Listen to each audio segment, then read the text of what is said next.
E agora, você acompanha pela Rádio Rio de Janeiro o programa Estudo das Obras de André Luiz.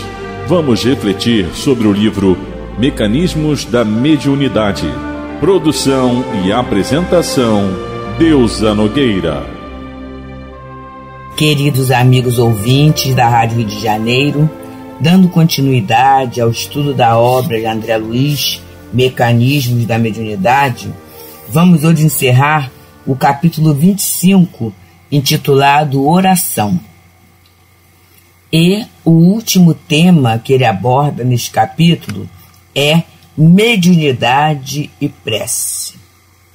E ele começa assim: a mediunidade, na ordem superior da vida, esteve sempre associada à oração, para converter-se no instrumento da obra iluminativa do mundo.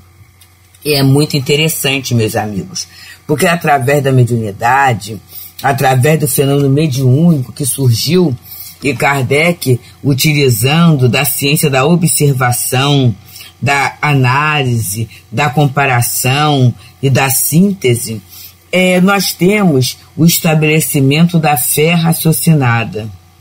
Mas nós ouvíamos uma palestra do nosso querido amigo Arthur Valadares, em que ele citava Emmanuel, quando ele fala sobre fé raciocinada mais razão iluminada. E aí nós poderíamos ter, essa fé raciocinada que parte dos fatos.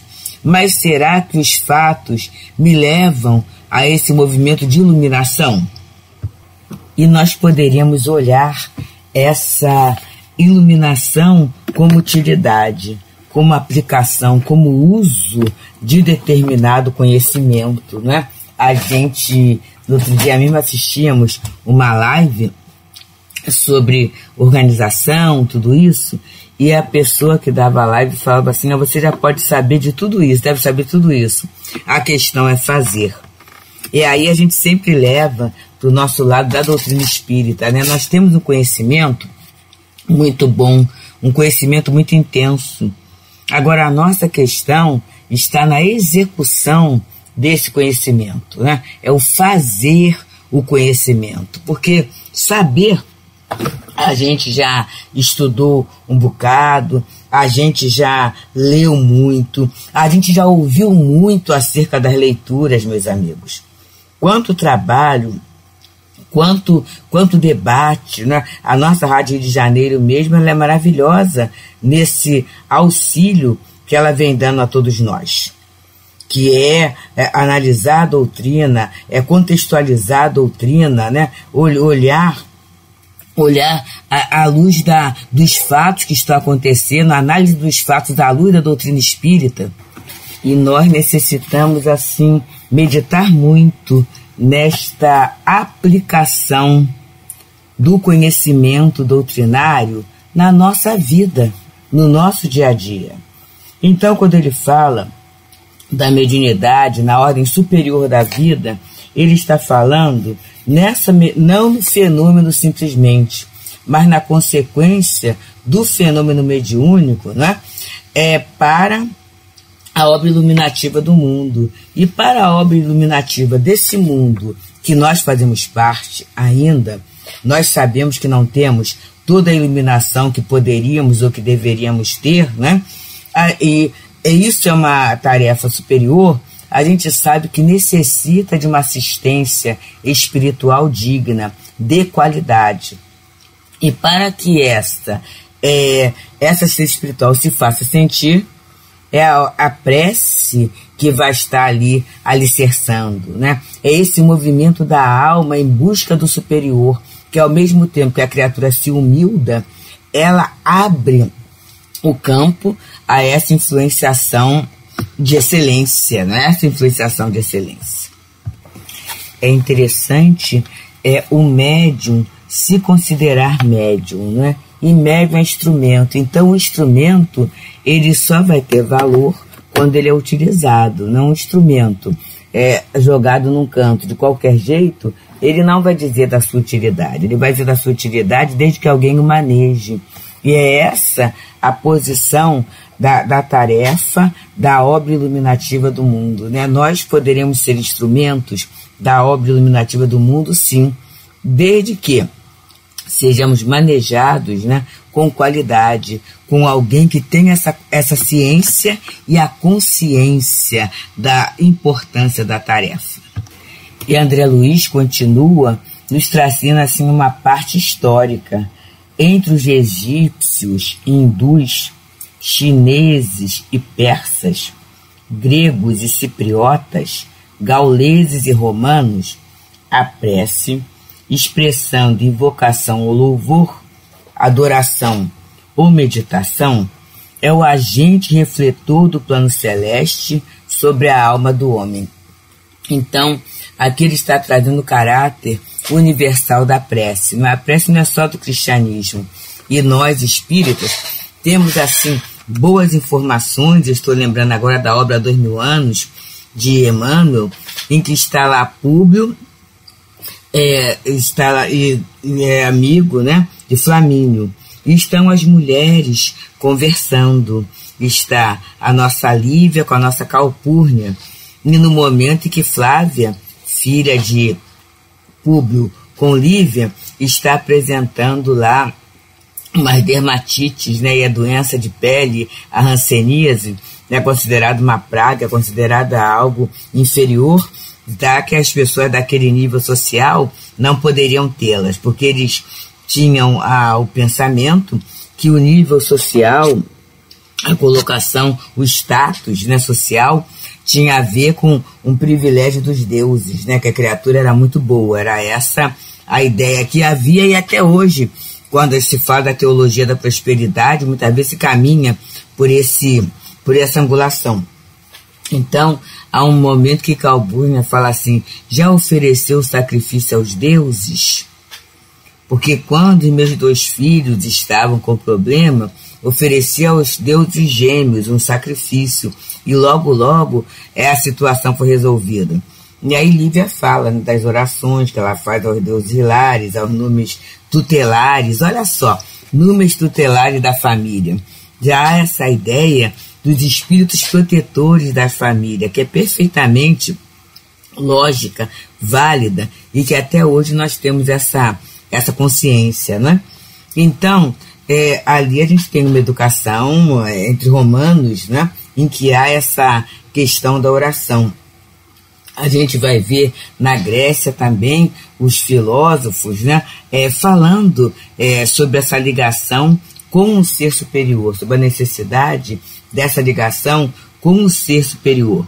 Os egípcios, então, nem falar, né? A própria postura deles de vida é uma postura de oração. Então, os chineses, então todas as civilizações têm as suas orações, gente. E há essa ideia da potência superior e da oração como a possibilidade de ligação com essas potências. Isso sempre existiu, né? Só que, assim, a forma da oração é que é diferenciada. Alguns oram de joelho, outros oram com o rosto sobre a terra, né, sobre o chão, outros oram de pé, né, outros oram fazendo movimentos, outros oram até dançando. Então cada um vai ter a sua forma de manifestação. Isso aí é cultural, mas na verdade o movimento de ligação com o ser superior, ele sempre existe, ele sempre é necessário, né? E aí ele fala aqui, essa prece que expressa invocação. Invocar é chamar, não é? E quase sempre a gente chama no momento de perigo, no momento de indecisão, no momento em que se necessita de um apoio. Ou louvor, que é aquela hora em que a criatura está num êxtase, é um estado de contemplação, em que ela percebe, né, a grandiosidade da generosidade do poder criador de Deus em relação a tudo que existe, até a sua própria existência, né? Adoração, que é essa lei importantíssima. Alguém pode falar assim, mas Deus precisa que a gente adore. Não, mas nós necessitamos desse reconhecimento. Então a lei de adoração é uma lei divina, é uma das leis divinas, né? Ou meditação, que é aquela prece, né, do autoconhecimento. É aquela prece em que eu avalio a necessidade, né, em que eu começo a conversar, muitas vezes buscando o sentido da vida, muitas vezes buscando o sentido daquele meu momento reencarnatório, daquela convivência que eu estou tendo, né? Essa busca, que a meditação é essa questão da busca e a certeza da interiorização de uma resposta. E aí a prece é esse agente refletor do plano celeste sobre a alma do homem. O pensamento elevado, né? Ele vai espelhar na nossa vida, no nosso dia a dia, na nossa mente, essa resposta, porque não existe prece sem resposta. A obra O Céu e o Inferno fala bem dessa questão. Não existe prece perdida. Então é a esse grande aprendizado que nós somos conclamados, né, a fazer, convocados a fazer. Esse aprendizado da oração, que muitas vezes ela vai passando na vida da gente como um formalismo, uma formalidade, uma obrigação, como algo de menos valia. E aqui ele vai trazendo. E aí vamos pensar nessa questão do médium, a relação do médium com a prece. Bem, médium é aquele que sente num grau qualquer a influência dos espíritos. A mediunidade, ela é uma força neutra. A mediunidade é uma força neutra. Então, a gente é influenciado, mas nem sempre necessariamente por um bom espírito. É neutro. E esta aproximação dos espíritos, ela pode ser, assim, grosseiramente, de duas formas. Né? De uma forma superior, convidando-nos à elevação, convidando-nos ao trabalho, convidando ao bom ânimo, né? À esperança, à cristianização, a evangelização dos nossos gestos, ou pode ser uma aproximação inferior, que pode ser perturbadora, não é? E quase sempre é perturbadora, mas aí nós podemos, através da oração, converter essa perturbação, esse momento perturbador em socorro. E esta é a nossa experiência nas reuniões mediúnicas. Então, o quanto, e a gente não cansa de repetir essa experiência muitas vezes, assim, hora de doutrinação, ela não consegue realizar o que uma prece sincera faz. A gente lembra até da experiência de um companheiro em que é comum, ao final do trabalho, do atendimento espiritual, com aquele grupo de espíritos, o dialogador convidar o espírito para ficar na casa. Ficar na casa para ter uma conversa com os mentores espirituais, né, com aqueles irmãos maiores que fazem parte ali da casa. E aí, naquele dia, o companheiro falou assim, não vou ficar mesmo, não quero, né? E é claro que é o livre-arbítrio, ninguém é obrigado a ficar. E aí o companheiro ficou assim, ficou meio triste, né? E tudo, né?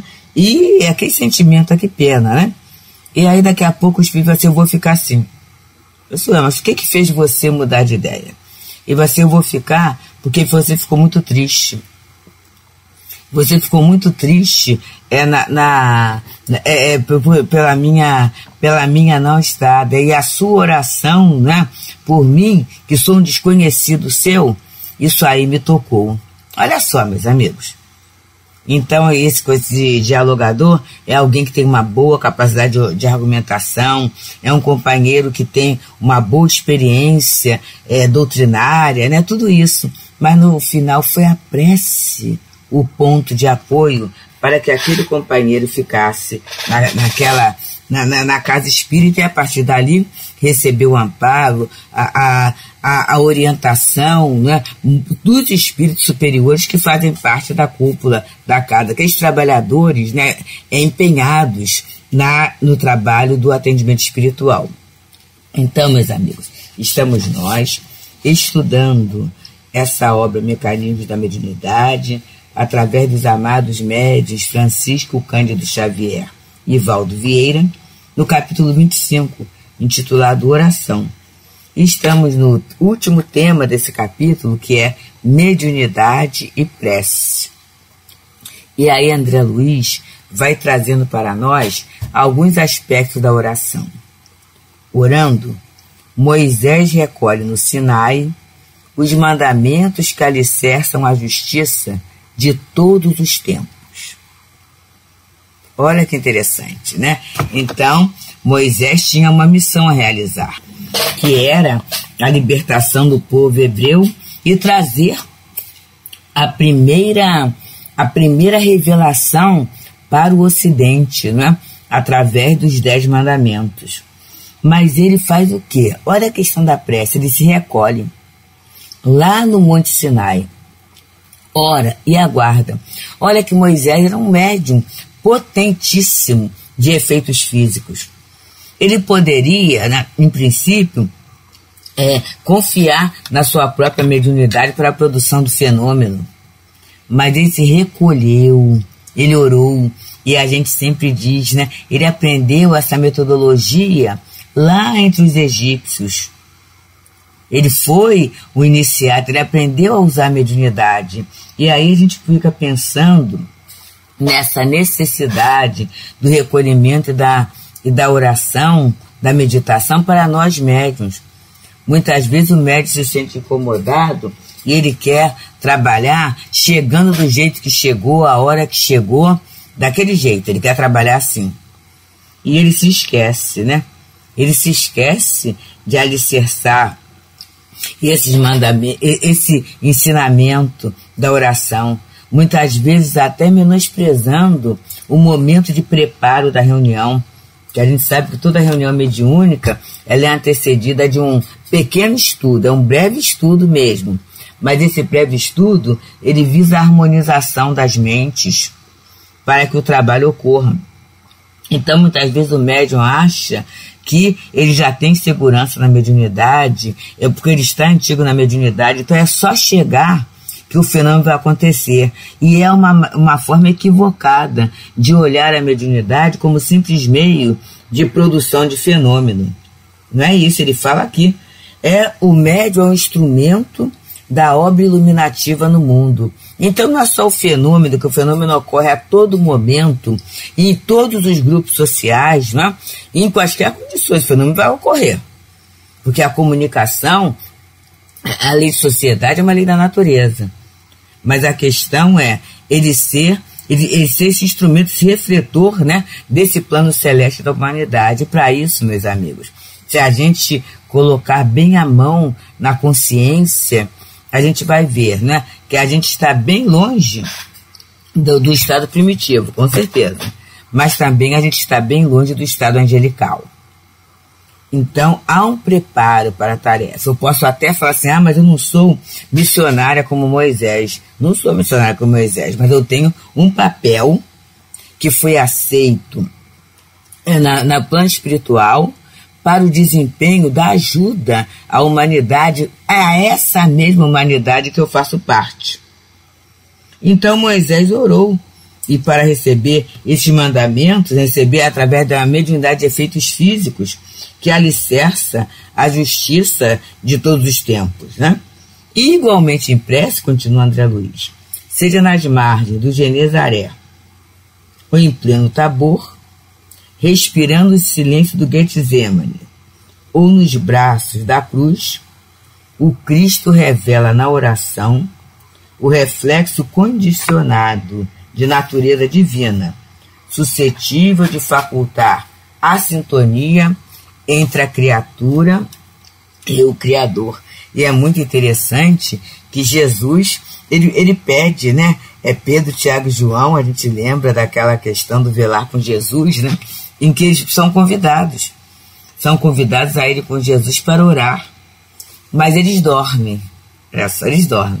Aí Jesus fala, será que nem por uma hora pudeste velar comigo? E aí a gente pode pensar nisso, naquele corre-corre da nossa vida, naquele afã do dia a dia, em que muitas vezes a gente julga que não tem tempo para oração. eu não tenho tempo para orar, ou então eu não tenho cabeça para orar nesse turbilhão todo. E aí nós podemos e devemos preparar esse ambiente para a oração. Preparar.